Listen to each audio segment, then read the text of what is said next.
Hello and welcome to this Wargames Atlantic painting video. I'm Peachy and today I'm going to take you through a quick and easy way to paint up Richard Sharpe.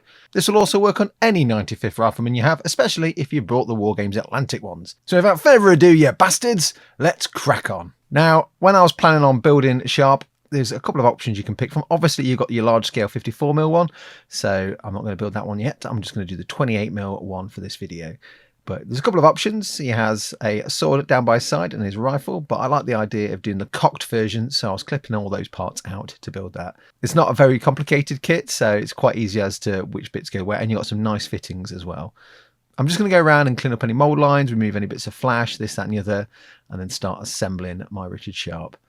They have a lot of nice snug fittings as well, so everything just slots in quite easily. So whether you're putting the leg on or the head, again, nice simple fittings, especially the arm and the two parts where he's cocking his rifle. My favourite build, very iconic from the show as well. So that's the option I wanted to go for. Now for my silver bayonet, I tend to mount things on pennies or 2p's, but this is kind of like a good size and depth, so it kind of works. So I'm going to keep them on that base. Next up is to spray Sharpe. So I'll start off with a black undercoat. And what I'm going to do here is going to get some dark greys and start dry brushing those over. So starting off with some strap grey. Now I'm just going to rub that off onto some tissue paper. Again, you can use cardboard, wood, whatever you want to use. Just going to remove any excess and then gently dry brush over the model. Now the main point of this is mostly just to highlight any black details. So it's black lace, boots, the belt, straps, stuff like that. But I'm just going all over anyway because it also helps identify the highlights on other parts. So if you're not quite sure, your eyesight's not as good, it's perfect for that. Then I moved on to some deep grey just for a little bit of extra highlight, mainly for the lace and belts and stuff, but again, you can use it for whatever. Next up is the iconic green jacket. Now for this I'm going to use scarab green. It was a nice sort of dark, rich, velvety green, which is kind of like what the suit's made of. So I started off with a base coat of that, so I'm just working my way around.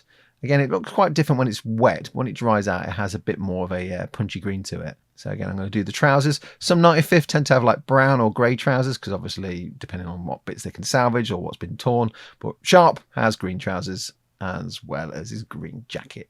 Then for the cavalry style leather lining, I'm going to use some mud splatter for this. So you've got like the bits at the very bottom for protection and obviously that zigzag section on the inside of his legs. Did take a little bit of accuracy, but once you've kind of done it and it's all in the base coat stage, you can tidy back up with green if you get some on the green areas. It's quite straightforward once you've done that.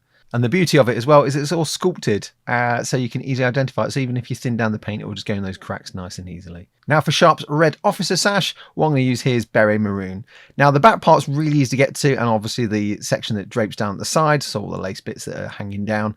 The bits around the front a little bit more tricky to get to, so you will have to re-angle the model. But this is the pose where he's cocking the rifle, so the other pose where he's a bit more open is a bit easy to access. And if you've got some paint on other areas like the straps or whatever, now's the time to tidy them up. I'm just using a little bit of strap grey for that. Then for any wood details on his rifle, I'm going to use Rifle Brown. A nice fitting name. You will notice I have used a fair few of the World War II paints in this set as well. I mean, as subject matters go, they work really well. Then for his flesh, I'm going to use Paratrooper Tan. I always like to use Paratrooper Tan. It covers quite nicely, especially over black. Again, just work your way around picking out the face. Don't forget to do the hands. Sorry for the slightly blurred footage. My camera decided to focus on the wrong type of hands, unfortunately. Then for any metallic details or silver details, at least here, I'm going to start picking that out with gunmetal. So that's like all the details on the musket that are going to be silver. So barrel, the cocking mechanism. Then of course you've got all the buttons on his tunic. There's quite a few, so just work your way around picking those out. And of course that nice bit of detailing on his strap as well. And of course there's buttons around the back and other silver details that need picking out, whether that's on the straps or his sword. His nice big heavy cavalry sword. And of course a little dagger. Never noticed that before. And of course on the gun strap as well, there might be some buckles that need picking out too.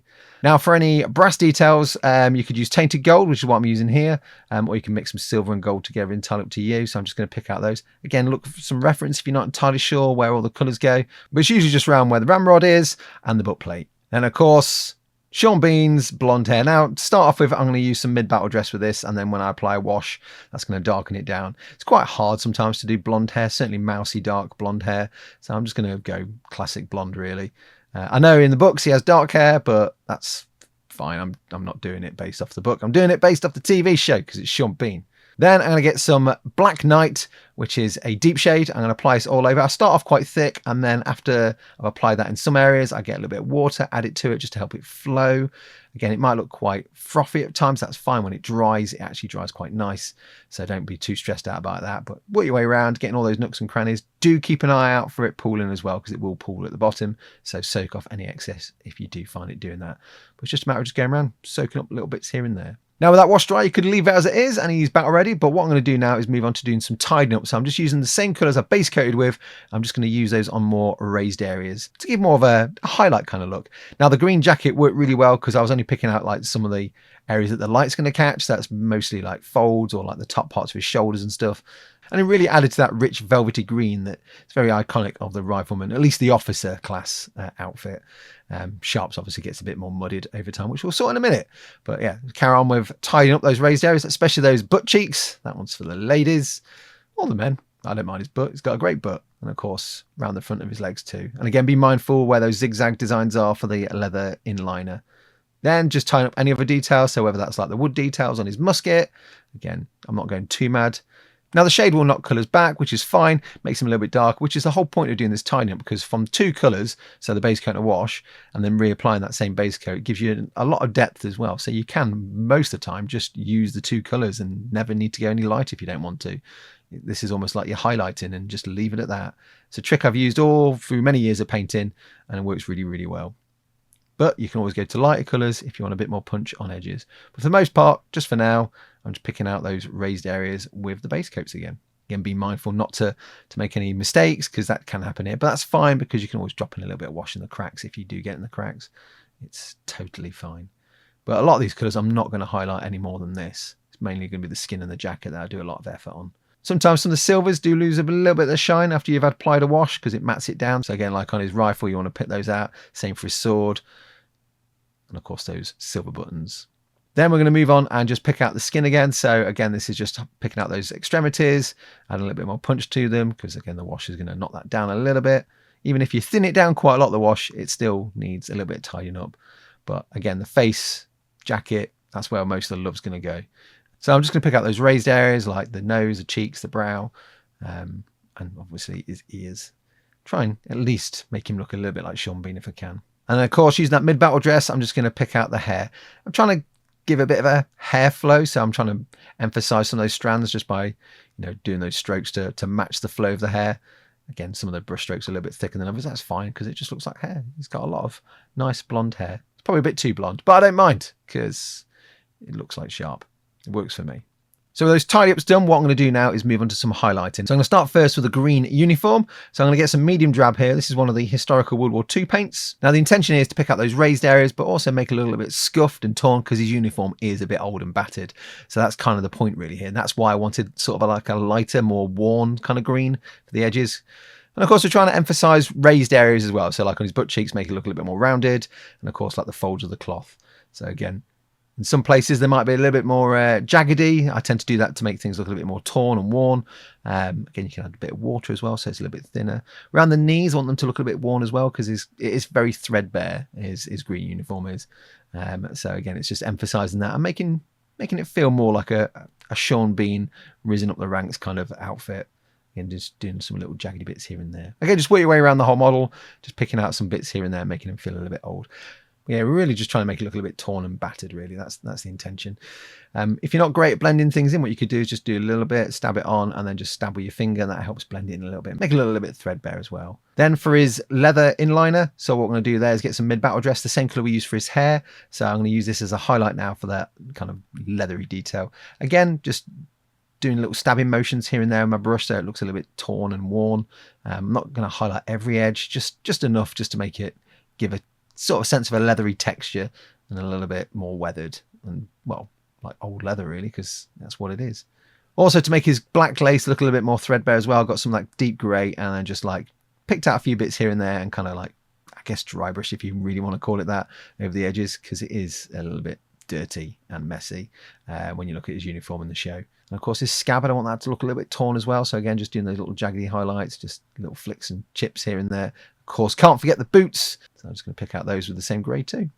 Now, if you're finding your green highlights are a little bit too light in places, what we can do is do a glaze. So what I'm going to do here is get some of that scarab green, thin it down so it's quite thin. See, not too thin, so you don't want to treat it as a wash. You're trying to like tint the area. So they say the consistency of milk. So what I'm going to do here is then apply that quite thinly over all the green areas. That's in the recesses and the highlights as well. So you're kind of treating it as a layer, not as a wash. So you're not trying to pool it heavily in the recesses.